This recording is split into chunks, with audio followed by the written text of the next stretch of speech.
Bonjour à tous. Les autres conférences sont terminées déjà? On peut en commencer ou... Ok, impeccable. Très bien, merci beaucoup pour être venu à cette conférence déjà qui est assez tard dans la journée, mais on va essayer de faire du moins gonflant possible. Alors concrètement, donc, la conf c'est Docker avec Rancher du dev à la prod. Ce qui se passe, c'est que chez Makazi, on utilise donc Docker et la technologie Rancher en production depuis maintenant 9 mois. Et notre but aujourd'hui, c'est de vous faire un petit retour sur quels sont les points de vigilance à avoir pour éviter les plus gros écueils que vous pourrez trouver avec cette façon de faire, et quels sont les bénéfices qu'on en retire concrètement de notre point de vue, et du point de vue de toutes les équipes. Ça c'est important, c'est qu'on a interrogé toutes nos équipes pour avoir vraiment le retour de l'entreprise et pas que des ops. Parce que des fois les ops sont biaisés. Je sais, j'en suis un. Donc on va commencer d'abord par parler de Rancher et Cattle pour ceux qui ne connaissent pas. Docker n'en parle pas, je pense que si vous avez suivi au moins une conf aujourd'hui, vous savez ce que c'est et de quoi ça parle. On va parler ensuite de comment est-ce qu'on a intégré Docker et Rancher chez Makazi concrètement. Ensuite, est-ce que c'est rentable? Ça c'est une vraie question qu'on peut se poser, c'est est-ce que c'est une techno qu'on utilise parce que c'est fun, que c'est cool, mais qu'au moins on passe maintenant 15 jours par mois à faire un truc qui sert à rien pour la boîte et qui n'est pas business oriented? Qu'en pensent nos équipes? Les points de vigilance et les bénéfices. Et demain, on verra ça plus tard. Tout d'abord, qui sommes-nous? Bon, pour ma part, Alexis Ducastel, je suis Tech Ops Director chez Makazi depuis maintenant 4 ans. Et Yvan Beauté, qui est un de mes collaborateurs, donc qui est DevOps dans mon équipe à Makazi. On a 2 pôles qui sont situés à Paris et à Marseille. Et voilà. Makazi aujourd'hui, pour faire un très rapide topo pour que vous compreniez en fait qui on est, on n'est pas, on vend pas du Rancher, on vend pas du Docker. Nous, on est utilisateur de la solution. Voilà. On est client final. Notre produit à nous, c'est une DMP, une Data Management Platform. C'est concrètement une plateforme de gestion d'audience simple et efficace. Voilà. Tout simplement, on est capable en gros de prendre de la data qui vient de la navigation des clients, de la CRM des clients, des fois partie data, etc. On est capable de réconcilier les profils qu'ils peuvent avoir parmi toutes ces sources possibles de données. Et après, on est capable de laisser aux marketeurs le soin d'adresser les segments qu'ils veulent et de faire leur propre cible en cross-canal, tout simplement. Aujourd'hui, voilà, ça c'était le truc marketing, c'est très bien. Par contre, pour un tech, c'est quoi aujourd'hui? Chez nous, aujourd'hui, Makazi, c'est du Scala, du Python, du Java, Rancher, Docker, Spark. Et on est à la fois chez DigitalOcean, OpenStack et Amazon Web Services. Et j'en ai oublié un qui est très important, c'est Jaguar Network, mais j'ai mis après. Je te laisse la parole pour présenter un peu Rancher et Cattle. Oui. Alors, Rancher, visuellement, ça se présente comme ça à peu près une fois que vous l'avez installé, sachant qu'à installer, ça prend une ligne de commande. Ici, vous avez un environnement avec 3 hosts. Ajouter un host, c'est cliquer sur le bouton Add Host, et de là, vous avez plusieurs façons d'ajouter un host, ou passer par un driver qui existe déjà dans la communauté Docker, qui permet de déployer automatiquement sur de l'OpenStack ou directement sur du DigitalOcean. Bon, bref, vous rentrez pour DigitalOcean, c'est vraiment 3 clics. Vous cliquez sur Add Host, vous rentrez votre clé de DigitalOcean, vous dites je veux 4 nœuds, du Ubuntu, bam, vous avez 4 nœuds Ubuntu dans la minute qui sont déployés directement sur Rancher.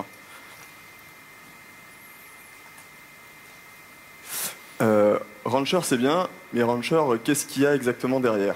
Alors, Rancher, à la base, c'était que Cattle. Cattle, c'est un orchestrateur et un scheduler maison, mais depuis 1 ou 2 mois, peut-être un peu plus, ils ont rajouté les autres orchestrateurs ou schedulers qu'on peut trouver. Donc on a Kubernetes maintenant qui est arrivé, Mesos et Swarm. L'avantage de Rancher, c'est que si demain vous voulez déployer un Mesos pour tester, parce que vous avez entendu dire que Mesos était un peu compliqué à déployer, ben, vous installez un Rancher, vous déployez 3-4 nœuds comme vous voulez, vous créez un environnement spécifique pour du Mesos, et de là, il va vous créer à l'intérieur, il va surcharger avec Cattle, en fait, il va vous créer des docs Mesos, et vous allez avoir un environnement en fait, qui va être Mesos. Enfin, ce sera du Mesos dans du conteneur, donc on n'aura peut-être pas des perfs aussi bons que si on a un Mesos sur du bare metal. Mais pour s'amuser, pour tester, pour voir si ça peut permettre de gagner beaucoup de temps et d'économiser du coup forcément de l'argent derrière. Alors, Rancher. Rancher, on arrive avec Rancher vers un Docker as a service. On a énormément de possibilités et d'outils qui sont donnés avec Rancher. On a un catalogue applicatif. Le catalogue applicatif, il y a notamment 2 versions, un communautaire et un officiel, qui sont à chaque fois déployés par défaut quand vous installez un Rancher. Le catalogue communautaire, c'est très facile de pousser dessus. Ils ont un GitHub, vous allez dessus, vous regardez, vous faites un pull, un push, un Pull request. Un pull request, merci. Et personnellement, nous on a déjà participé du coup à la communauté en poussant quelques catalogues. C'est vraiment simple, sachant que le catalogue Rancher, ça se base sur une surcharge du Docker Compose. Donc si vous avez un Docker Compose qui marche, ça vous prend 2 minutes de plus à faire un Rancher Compose, qui va juste lui permettre de scaler en fait le nombre d'instances que vous voulez. Et derrière, c'est bon, vous avez un catalogue qui est prêt et qui est prêt à être déployé en masse un peu partout. Juste pour savoir, combien d'entre vous aujourd'hui ont utilisé Rancher dans la salle? Ah, c'est bien ça. C'est très très bien. Donc vous savez de quoi on parle, concrètement. Parfait. Un orchestrateur, Rancher Compose notamment, donc qui permet de dire, voilà, je veux 15 instances de mon doc, 2 instances, vous aurez compris. Le scheduling avec Cattle qui va permettre quand on veut déployer un doc, un service du coup, ou un doc sur un nœud, c'est Cattle qui va dire ce nœud-là il est dispo, hop, je balance mon doc directement dessus. Vous avez pu vous embêter à créer un cluster swarm, pour ceux qui ont déjà essayé de créer un cluster swarm. C'est pas mal de config à faire. Avant la 1.12, ouais, c'était plus galère. Avant la 1.12, c'est un peu plus galère, c'est vrai. C'est plus rapide avec la 1.12. Bref, ici, vous n'avez rien à faire, ça le fait tout seul. Vous avez aussi du monitoring qui est dispo via catalogue. Il y a 6 Datadog qui ont des catalogues tout prêts, il y a juste à cliquer dessus, ça s'installe, ça se déploie sur tous les nœuds. Derrière, vous avez juste à renseigner les API keys et c'est prêt. De l'access control, on peut faire du LDAP, de l'Active Directory et du GitHub. Il y a aussi, pour ceux qui ne veulent pas s'embêter, juste une base locale où vous créez vos utilisateurs pour le Rancher en question. L'avantage d'Active Directory, par exemple, c'est qu'on peut très bien avoir de la délégation de branches. Donc si vous avez une forêt en fait, AD qui est chez vous et que vous avez un client tierce qui veut utiliser sa propre authentification sans avoir à vous appeler pour créer des comptes ou quoi que ce soit, vous pouvez simplement déléguer une partie de votre forêt à ce client et vous avez l'access control qui est du coup intégré directement. C'est pratique. Ouais. Les registries, c'est pareil. On peut utiliser Docker Hub ou on peut utiliser un registry maison ou KIO. Bon. Le Docker, en Engine, il n'y a que le Docker. Je ne sais pas s'ils mettront un jour Rocket, mais bon, pour l'instant, ils sont assez ouverts. Il faut savoir que c'est une communauté qui vit vachement et qui est hyper ouverte. Si vous allez sur le forum, si vous allez sur GitHub et que vous faites des propositions, c'est des gens qui sont vraiment très ouverts et il y a de grandes chances que si vous êtes plusieurs à avoir vraiment un besoin spécifique, allez-y, demandez. Il y a de grandes chances que ça arrive dans les versions qui viennent. Niveau security, il y a Vault aussi qui a été intégré assez récemment via un catalogue, donc pour la gestion des mots de passe sécurisés, c'est très pratique aussi. Niveau network, on a le VXLAN qui va arriver très bientôt, qui n'est pas encore dispo mais qui arrivera au mois d'octobre, on vous en dira un peu plus après.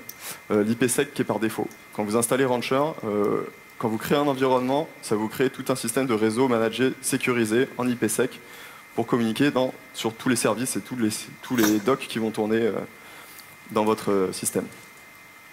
Et un petit dernier, le storage, qui lui est assez pratique, parce qu'ils ont un système maison qu'ils appellent Convoy.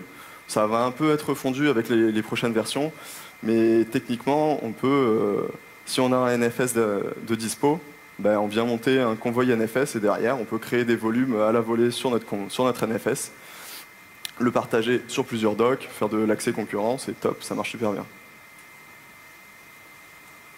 Toc. Ici, vous avez une petite présentation vite fait de Docker, comment ça peut être représenté. Donc ici, vous avez un Docker Compose classique, Je vous ai parlé tout à l'heure du Rancher Compose. Ben voilà, Rancher Compose, on a deux apps, app et DB. Et ben on va juste dire, ben voilà, je veux un doc de chaque. Boum. Le Rancher Compose, il s'écrit en 2 lignes, enfin 4 lignes pour le coup. Et derrière, vous avez votre catalogue qui est prêt juste avec ces 2 fichiers. Donc c'est assez pratique.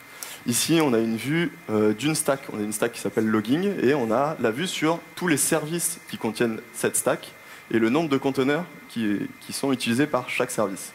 Ça permet d'avoir une vue d'ensemble assez propre, assez claire. On voit tout de suite, ah bah voilà, mon Redis, il est tapé par le Logstash indexer. C'est très parlant, on peut tout de suite voir s'il y a un problème, les cases passent rouge ou jaune dès qu'il y a un doc qui a un problème. C'est très parlant. Et à côté, donc voilà, juste la liste des services qu'il y a dans les stacks, la version des docs qui sont utilisés, des images qui sont utilisées et le nombre de docs qui tournent. Concrètement, aujourd'hui, chez Macasy, comment on utilise tout ça?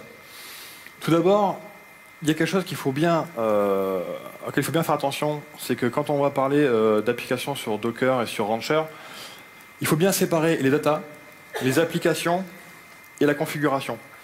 Aujourd'hui, qu'est-ce qui fait la différence entre un environnement de développement, un environnement de test et la production? Normalement, ce n'est pas l'application. Si c'est l'application, c'est qu'il y a un souci. Si vous devez rebuilder votre application pour passer de la dev à la prod, vous pouvez à ce moment-là induire des problèmes. Donc normalement, les applications, elles sont stateless et elles sont environmentless même, je dirais. Les datas, par contre, évidemment, elles sont propres à l'environnement. Hors de question d'avoir des données de prod en dev ou en qualité. En tout cas, chez nous, c'est interdit. Et la configuration qui en fait est propre à l'environnement, qui va définir l'environnement. L'environnement, c'est, voilà, j'ai besoin d'une base de données MySQL par exemple, ben, allez, quel est son URL d'accès, quels sont mes logins, mes mots de passe, comment j'essaie, voilà. Tout ça, il faut bien le séparer. Une fois qu'on l'a bien séparé, on est dans de bonnes conditions pour le faire.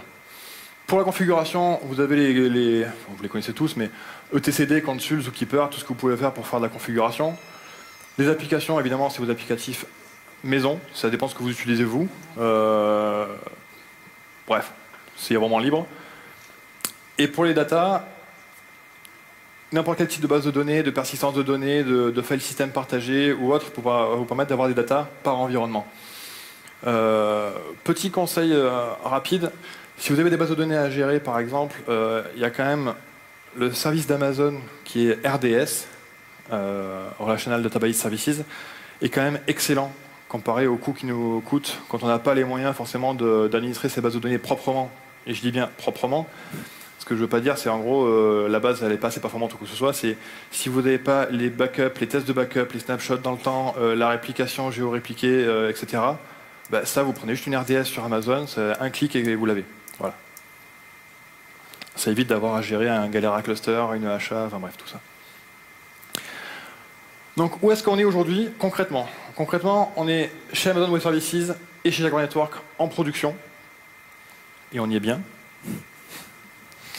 Et sur DigitalOcean, c'est uniquement pour l'époque. Il n'y a pas de production, ni de développement, ni de qualité sur DigitalOcean. L'avantage de DigitalOcean, c'est que créer un droplet chez eux, qui est équivalent d'une instance, ça prend, allez, maximum 30 secondes. Il y en a beaucoup qui étaient venus au meet-up en mois de juin. On n'est pas en Rancher, pas beaucoup, bon tant pis. Et ben voilà, créer un environnement Rancher avec des docs qui sont, avec des autres qui sont gérés par DigitalOcean, ça vous prend vraiment 5 minutes. Et vous avez autant de docs que vous voulez. Concrètement, chez nous, ce qui se passe, c'est qu'on a 4 environnements, on va dire. Un environnement de développement et un environnement de qualité qui sont gérés par un Rancher de R&D. On a fait le choix d'avoir un deuxième Rancher différent pour la production, tout simplement pour faire les tests de mise à jour de Rancher en R&D d'abord, pour pas qu'on ait les surprises sur la prod. Ça, c'est pas ça. Comment ça l'expérience? Pas du tout. On n'a jamais eu ça. Et on a 2 prod, prod green et prod blue, qu'on va switch en cas de mise à jour, en cas de problème, etc. On a toujours une qui est disponible. Concrètement, l'environnement de développement, c'est Jenkins qui pousse automatiquement les mises à jour de doc et de version de doc dans Rancher. Via l'API, je remercie ici nos amis de la QA qui sont au premier rang, c'est de bons élèves, qui ont tapé sur l'API de Rancher, parce qu'en fait l'interface que vous avez vue n'est que consommatrice de l'API de Rancher. Tout ce que vous faites avec l'interface, vous pouvez le faire avec l'API. Donc ce sont eux qui sont, donc nos chers amis de la QA, qui se sont en gros frappés l'API de Rancher pour aller mettre à jour les docs à chaque build Jenkins, etc. Et ils ont fait un très très bon travail qui marche très bien. Aujourd'hui, il y a une solution qui est encore plus simple, c'est que vous avez un outil qui s'appelle le Rancher CLI, mais on en parlera plus tard, qui va de faciliter ce genre de process.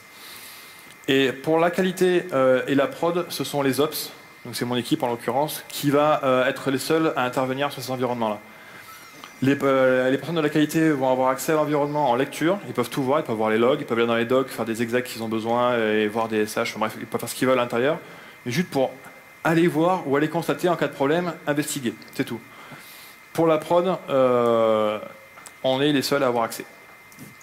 Tout simplement. D'ailleurs, ça fait bien rager les devs quand ils nous demandent on a besoin d'un log, eh ben il faut attendre qu'on te l'extracte. Voilà.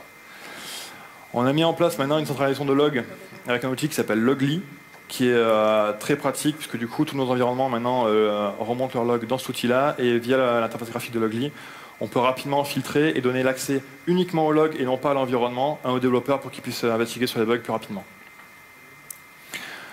Concrètement, d'un point de vue stockage, ce qui se passe, c'est qu'on utilise Convoy NFS, donc qui est une entrée de catalogue de Rancher qui permet en fait d'avoir les volumes Docker stockés sur un NFS.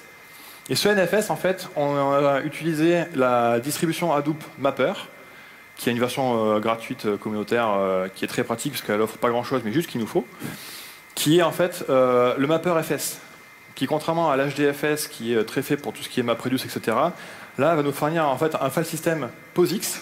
Donc vous pouvez monter dans vos serveurs très facilement et faire tout ce que vous voulez à l'intérieur, mais qui va avoir les avantages d'un Hadoop, c'est-à-dire d'être répliqué, d'être distribué, etc., et d'être scalable. Voilà, tout simplement. Et donc, Mapper fournit une NFS Gateway. On a simplement à aller dans Rancher, démarrer une stack Convoy NFS, donner l'URL de la NFS Gateway de Mapper, et c'est parti. On a tous nos storages qui sont, enfin, les storages qu'on veut, qui sont stockés directement sur le Mapper FS. Ouais, ce qu'il faut savoir, c'est que tous les volumes que vous allez créer ne seront pas forcément sur le mapper, enfin, ne partiront pas forcément sur la NFS Gateway. Quand vous créez un volume, vous lui spécifiez le driver que vous voulez. C'est là. Voilà. La synchro est magnifique, vous avez vu ça?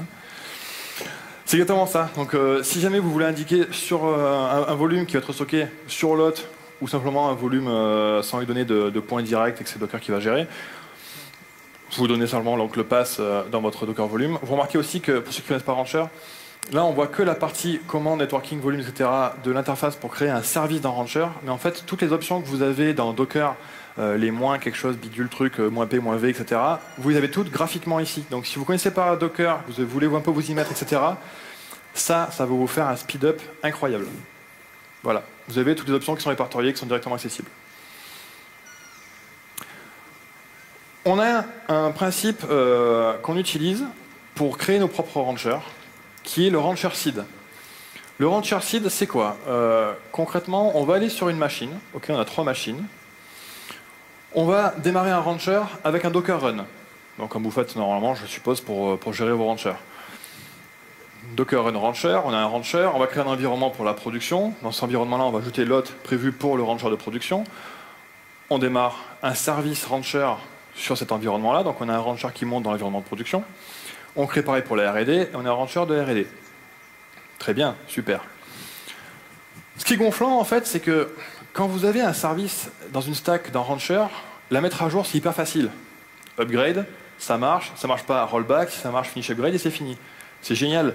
Par contre, mettre à jour le Rancher, bah, c'est un Docker stop, c'est un Docker run -d, c'était quoi déjà les commandes, le -v, je sais plus où on a foutu le serveur, bref, on sait pas. Alors que Rancher est là pour gérer les mises à jour de doc. Et que Rancher, c'est un doc aussi. Du coup, ce qu'on va faire, c'est qu'on va ajouter les nœuds dans les environnements et créer ce qu'on a besoin. On va arrêter le Rancher Seed. On va ajouter cet hôte-là dans un nouvel environnement de Rancher de prod. Et on va démarrer le Rancher en tant que service dans le Rancher de la seed et non pas en tant que doc simplement. Ce qui veut dire que demain, quand on va vouloir mettre à jour nos environnements Rancher pour une nouvelle version qui sort le 23 octobre par exemple en 1.2, on va d'abord mettre à jour la seed. Donc on va sur l'environnement de prod, on fait upgrade sur la stack, paf, notre seed est mise à jour. Déjà si ça marche, a priori c'est déjà bon signe. Une fois qu'on a fait ça, on vient dans un seed, on met à jour notre environnement Rancher de R&D, et une fois que c'est bon, on met à jour notre environnement de production. Voilà. Du coup, on a Rancher géré par Rancher, c'est extrêmement facile à faire, et ça vous fait gagner un temps sur les mises en production, enfin sur les mises à jour de version de Rancher qui est juste Très très bon. En sécurité aussi. Étant donné qu'on a fait pointer en fait le rancher de la seed sur une base externe ou sur un dossier local à la machine de seed, le simple fait de recréer la stack de service en pointant sur le même volume va vous faire remonter automatiquement les environnements. Donc il n'y a pas besoin de recréer derrière les environnements, etc. On reprend le cours de l'historique de rancher en fait. Si jamais vous avez des questions là-dessus, n'hésitez pas après à venir nous voir. C'est pas forcément très très lisible ou très compréhensible, mais je vous assure que c'est pratique. Aujourd'hui, donc, on a également le Rancher Key qui est disponible. C'est en bêta seulement, si je ne m'abuse, Yvan. Ouais. Mais c'est déjà pas mal. Ça va nous faire en fait d'avoir à taper sur les API en développant. Voilà, on a un Rancher Key, on veut mettre à jour une stack. Là, vous avez Rancher Key, upgrade, service, etc. Vous donnez le nom de la stack, le nom de l'environnement. Vous pouvez pointer sur plusieurs ranchers différents si vous voulez. Et c'est vraiment très pratique. On a le cas, par exemple, où on a fait une migration la semaine dernière d'un environnement rancher qui est sur un OpenStack vers un environnement rancher sur du bare metal.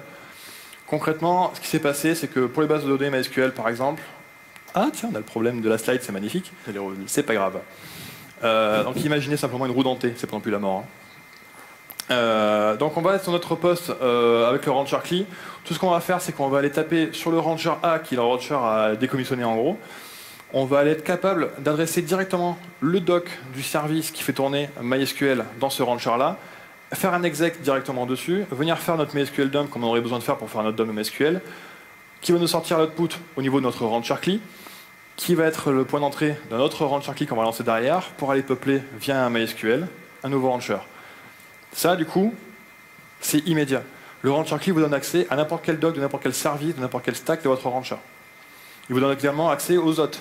Enfin, je ne vais pas faire la liste de tout ce qui vous donne accès, sinon ça sera un petit peu long et pas forcément hyper intéressant tout de suite. Il faut vous tester d'abord, c'est mieux. Grâce à ça, vous pouvez rapidement importer et exporter des environnements rancher de manière automatique.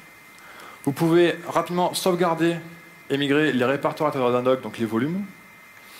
Et du coup, ça facilite le PRA. Concrètement, aujourd'hui, avoir un PRA avec rancher, c'est pas une usine à gaz complexe à mettre en place. C'est rapide et c'est efficace. Voilà, la petite tagline pour dire sky is the limit. Est-ce rentable? Alors, je vais reprendre. Ici, ce qu'on a voulu vous montrer, c'est qu'on peut avoir un coût qui est d'infrastructure qu'on peut appeler non utile. Parce que pour 15 nœuds, où on va vraiment avoir du service qui tourne derrière, on a plusieurs façons de représenter ça pour se dire est-ce que c'est rentable vraiment d'utiliser un rancher achat où on sait qu'il faut 3 nœuds pour avoir un achat au minimum, voire 5 nœuds, pour avoir peut-être 2 nœuds utiles derrière. Par exemple, voilà, si on vous avait dit ce qui est super, c'est de monter un Hadoop sur un OpenStack pour avoir un Yarn, pour avoir du coup un Mesos dessus et un Marathon. Vous imaginez le nombre de serveurs qu'il va falloir pour juste avoir un doc qui tourne, c'est une horreur. C'est ça qu'on a voulu représenter. Ouais. Donc le cas classique, où on a juste un rancher qui tourne, on peut avoir 20 nœuds derrière, ça pose pas de problème, c'est ce qui sera le plus rentable. Après, on l'a vu, Alexis l'a dit tout à l'heure, d'un point de vue mise à jour, c'est peut-être pas ce qu'il y a de plus pertinent. La seed, c'est un bon compromis. Ça nous permet d'avoir que 2 hosts pour n hosts derrière, sachant qu'on a juste la seed et le rancher. Alors, il y a le rancher achat qui existe. Personnellement, on n'en a jamais vu l'intérêt. Parce que si le rancher tombe, tout continue de fonctionner derrière. On n'a pas de. Bon, il y aura sûrement des problèmes de rescheduling ou c'est ça. Si un nœud tombe ou si un doc tombe, ça va s'arrêter. Enfin, le doc va s'arrêter, mais votre infra va continuer à tourner malgré tout. Donc tout ce qui marche continuera de fonctionner, même si le rancher n'est pas là. Sachant que le rancher achat, ils ont vachement facilité le système de déploiement, mais les premières versions étaient quand même assez obscures à mettre en place et ça pouvait chier. C'est moins aisé en fait avec le rancher achat. L'avantage, c'est que si vos jobs de CI, de CD, etc. se reposent sur les API de rancher, vos API doivent être achats. Ouais, puisqu'on est sur le même principe qu'un cloud. Le cloud, c'est juste des API en fait. Donc dans ce cas-là, l'achat va vous intéresser. Si comme nous, ce qui est un down de 1 heure de rancher, c'est pas un problème, l'acid va être beaucoup mieux pour vous pour gérer les mises à jour et pour avoir votre rancher. Sachant que grâce à rancher, vous avez également les systèmes de health check qui vont vérifier que vos docs tournent et si vos docs ne tournent pas parce que l'échec est tombé, il va vous le relancer. Donc l'acid va s'occuper de relancer vos ranchers si jamais ils sont tombés. Donc l'achat, dans ce cas-là, perd un petit peu de sens selon ce que vous avez besoin. Donc ouais, voilà, à vous de choisir une des solutions. Alors, au niveau des coûts, parce que c'est bien beau Rancher, mais qu'est-ce que ça coûte? On fait un sondage? Allez, Ok. Bon, on va partir sur le prix par CPU, d'accord? Combien pensent que Rancher, Docker et tout ça coûte plus que 1000 $ par nœud par an? Bon, ok. il y en a Moins de beaucoup 1000 $. qui utilisent, Docker. Ok, donc tous les autres qui n'ont pas répondu, en fait, vous abstenez, vous voulez pas trop vous engager, on sait jamais. Surprise, roulement de tambour. Bam! Facile. Et oui, c'est Tout gratuit. est gratuit. Alors, si vous voulez payer, vous pouvez. Ils sont pas fermés. Non, en fait, ils ont un système de licence comme beaucoup de boîtes open source, un peu à la Red Hat, où si vous voulez du support vraiment costaud, vous pouvez payer. Je crois que l'entrée de... Bah, c'est à voir avec Rancher. Quand on s'était renseigné, le step était quand même assez haut, donc pour une startup, ça va être un peu compliqué à supporter. Sachant que la communauté est quand même hyper active et même les mecs de Rancher sont réactifs eux-mêmes en cas de problème. Si vous n'allez pas avoir un support H24 avec une GTR de J+1, enfin de H+1 plutôt, voilà, ça va être du best effort. Ouais. Chez nous, Rancher, c'est surtout un gain de temps et un gain de fiabilité. Là, on vous a listé assez brièvement certains points. C'est clairement une réduction de temps quand on fait une mise en production. Avant, on utilisait du Shift ou du Puppet, il fallait déployer ça sur les autres, c'est assez compliqué. Là, c'est 2 clics souris. Si vous voulez pas faire du clic, vous n'avez pas le clic, pas de problème. Le Rancher CLI, c'est une ligne de commande à taper. C'est vraiment très simple. Il y a aussi une réduction des risques, parce qu'il y a des rollbacks. Il y a un système de rollback qui est créé. En fait, à chaque fois que vous allez faire une mise à jour, il va prendre la nouvelle version de votre doc, la starter, stopper l'ancienne. Alors, c'est dans le sens que vous voulez. Si vous voulez qu'il n'y ait pas de down, vous pouvez dire tu fais un start avant de faire le stop. Ça gère également les rolling upgrades, pour le coup. Vous pouvez dire si j'ai 15 docs qui doivent se mettre à jour les uns après les autres, j'ai un load balancer en front qui va permettre de ne pas avoir de down, et vous allez dire toutes les 10 secondes, tu m'en éteins un, tu recrées l'autre. Et il va se débrouiller. Quoi d'autre? Il n'y a plus besoin de gérer les rollbacks, parce que c'est fait par Rancher. C'est simple et rapide à maintenir. C'est pareil, les mises à jour, c'est un clic ou une ligne. Simple et rapide à faire évoluer pour les livraisons. Ajouter des hôtes, c'est hyper rapide. En fait, quand vous ajoutez un hôte, ce qu'il va faire Rancher, c'est qu'il va vous générer en fait un Docker run, tout simplement à faire tourner sur votre hôte. Vous pouvez mettre dans un cloud init par exemple pour automatiser vos instances. C'est juste évident, quoi. Et on a une homogénéité garantie entre chaque environnement. Et ça, c'est cool. Parce que du coup, en prod, en QA, en dev, c'est toujours le même environnement, c'est les mêmes docs qui vont tourner. Est-ce que vous connaissez cette situation particulière où il y a un problème en prod, que l'Ops se réveille en astreinte à 4h du matin, peut appeler un développeur, et qui dit on a un problème et tout, quand on tape sur le tracking ça marche pas. Et que là il fait moi ça marche sur mon poste. Vous connaissez, non? Chez nous ça n'existe plus. Si ça marche sur le poste du développeur, ça marchera sur l'environnement de développement, ça marchera sur la QA, ça marchera sur la prod. Tout simplement. Et en fait, ce sont juste des étapes successives pour arriver à vérifier que ça marche bien. Donc, en gros, est-ce rentable? On peut dire que oui. Ok. Ensuite, on a fait un petit sondage parmi nos équipes. On a interrogé les développeurs, les ops, la QA et nos data engineers. Parce que chez nous, on a des data engineers qui sont donc des personnes, data scientists, c'est jambon chez nous. Ceux qui crawlent les données toute la journée, qui vont nous sortir de l'intelligence, qui parlent les langages biscornus comme R et ce genre de choses. Bref, je comprends pas ces gens-là. Et on leur a demandé, par exemple, est-ce que c'est facile de se mettre à Docker? Juste Docker, on parle pas de Rancher là. Tous nous ont dit oui, voilà. La notation est de 0 à 6. D'accord? Donc tous sont à peu près persuadés que effectivement c'est facile de se mettre à Docker. Est-ce que ça facilite votre travail au quotidien, après 9 mois? Oui, sauf les data. Les data, eux, ils nous ont mis une note de 0. Quand on s'imagine que c'est une moyenne, vous imaginez un peu le niveau de toutes les notes. On leur a demandé également, est-ce que vous recommanderiez Docker à vos confrères, donc dans vos équipes respectives? La réponse est oui, sauf pour les data. Ils ont mis 0.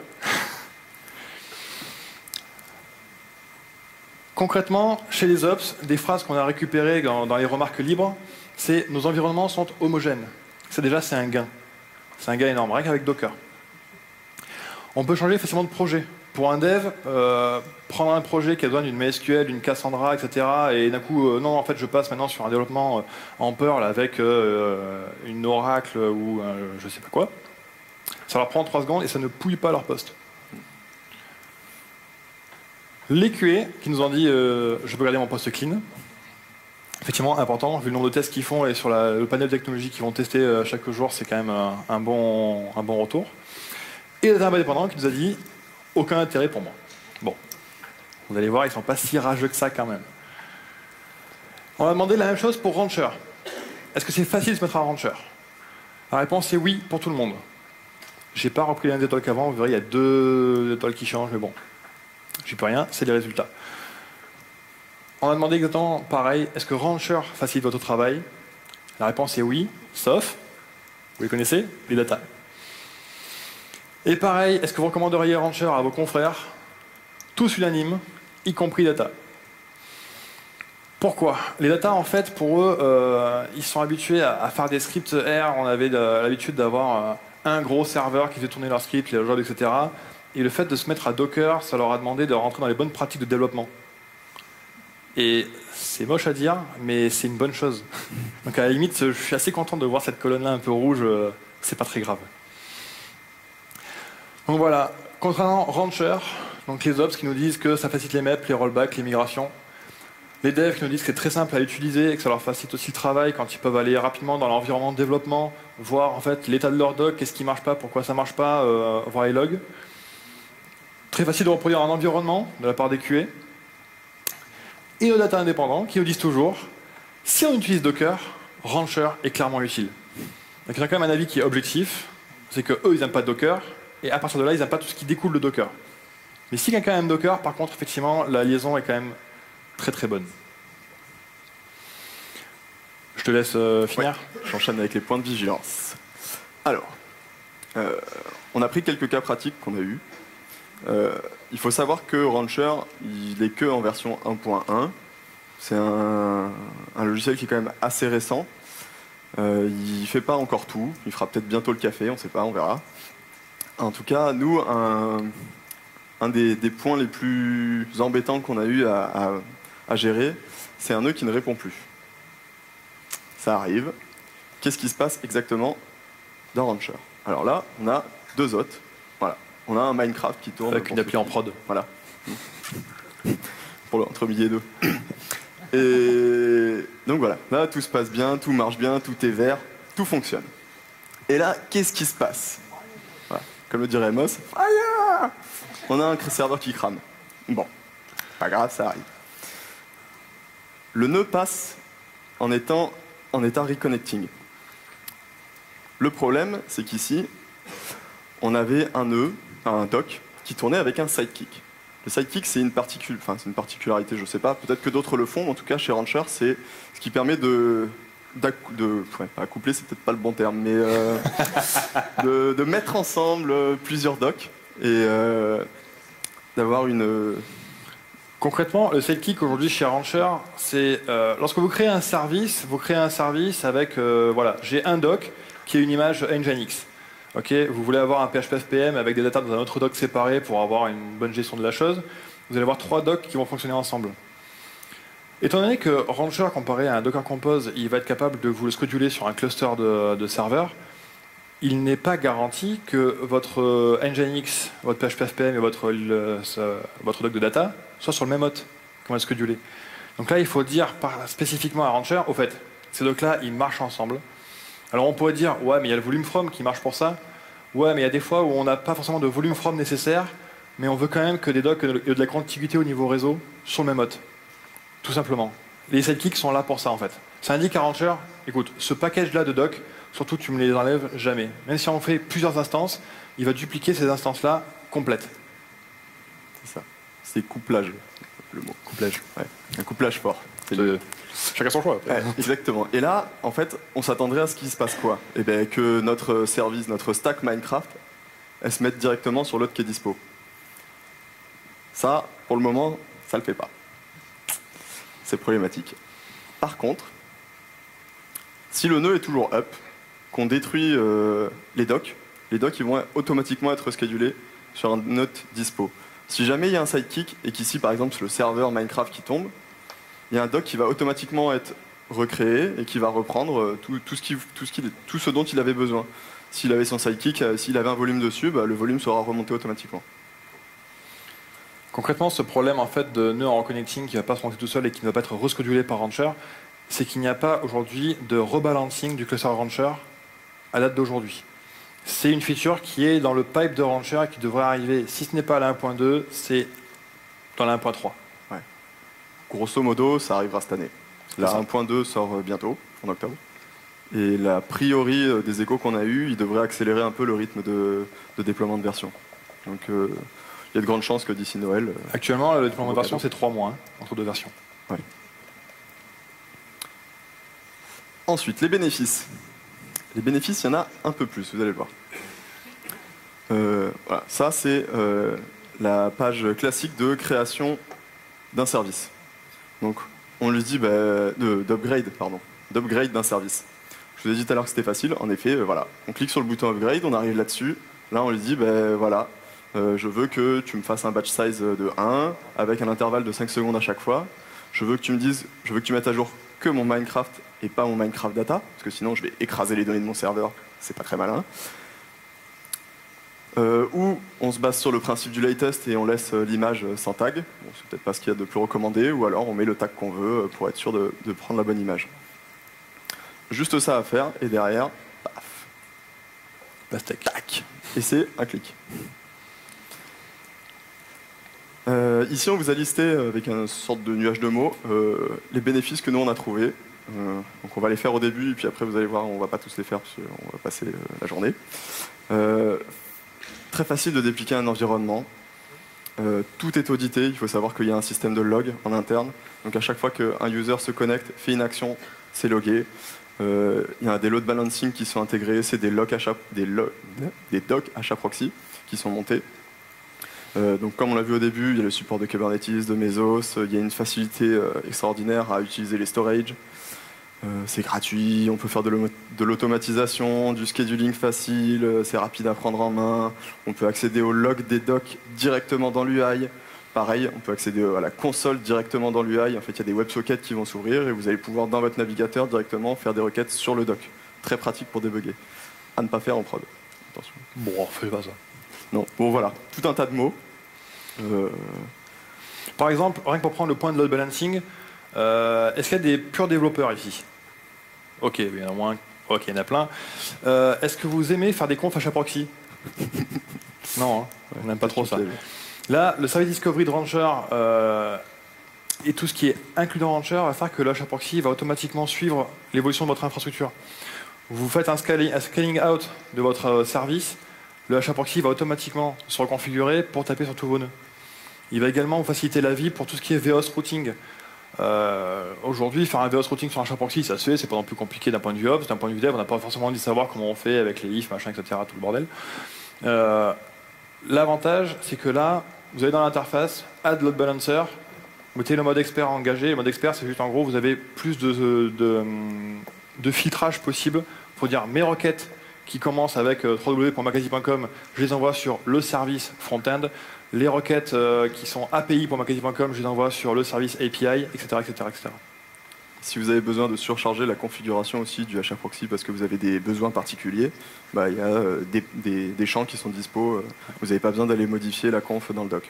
C'est prévu. Ouais. Sachant que la 1.2 qui sort le 23 octobre là, apporte énormément d'améliorations encore à ce système de load balancing avec beaucoup plus d'options. Bon, du coup, et demain. Bonne question. Et demain? Déjà 2 dates. 2 dates à venir. Un training Rancher Vous allez vous connecter sur le site de Rancher, vous avez toute une liste de dates pour les prochains trainings qui vont arriver. Vous vous connectez, c'est un webinar, c'est interactif, ça vous explique plein de choses, comment débuter. Si vous avez un peu peur de vous y mettre, ratez pas cette date. Bon, il y en a d'autres, il y en aura d'autres. Sinon c'est novembre, etc. Oui, ils en ont quasiment un par mois. Ça s'oriente plutôt vers les débutants, ceux qui ne connaissent pas Rancher, etc., pour découvrir la plateforme et voir un peu comment on peut faire. Grosse date par contre, le 23 octobre, la release 1.2. Pas mal d'améliorations. Ils ont encore changé leur système de conteneurs. Donc si vous avez déjà utilisé du Convoy avant, ça continuera de fonctionner, il n'y a pas de régression. Par contre, ils ont essayé de découper le système. Avant, Convoy marchait que sur Cattle. Maintenant, ils vont faire en sorte que le storage fonctionne si vous utilisez du Kubernetes, du Mesos, du Cattle, peu importe l'environnement derrière, ça fonctionnera. Ils ont aussi d'autres choses, d'autres systèmes de storage qui devraient arriver. Ouais, ça c'est... Il y a un système qu'on attend avec impatience qui s'appelle Longhorn, qui va être en expérimental peut-être à la 1.2, c'est pas sûr. Mais lui, quand il sort, s'il sort, franchement, allez y jeter un œil, ça peut être excellent.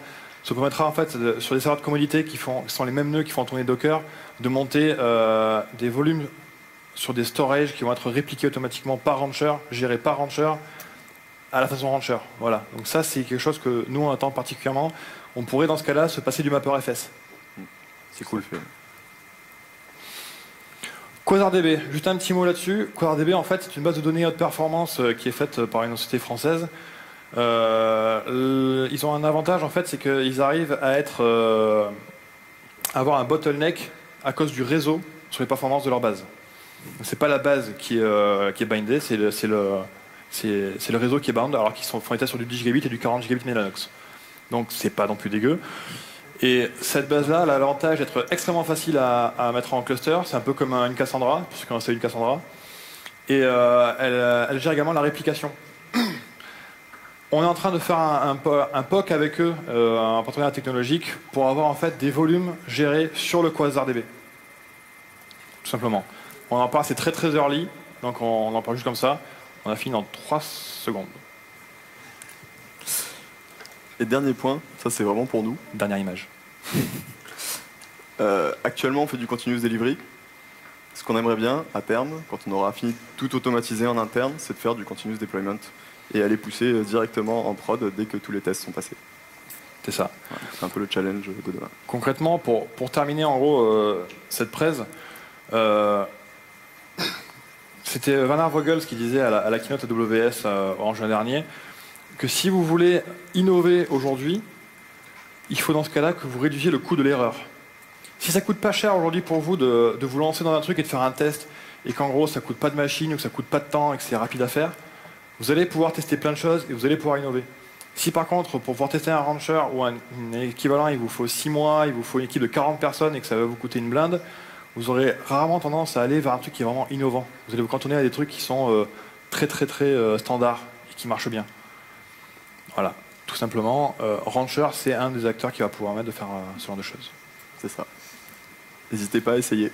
Franchement, ça prend pas beaucoup de temps. On a temps pour des questions ou pas? C'est top. Non, on n'a pas temps pour des questions. Si vous avez des questions, venez nous voir là-haut. Directement. C'est avec plaisir. Merci.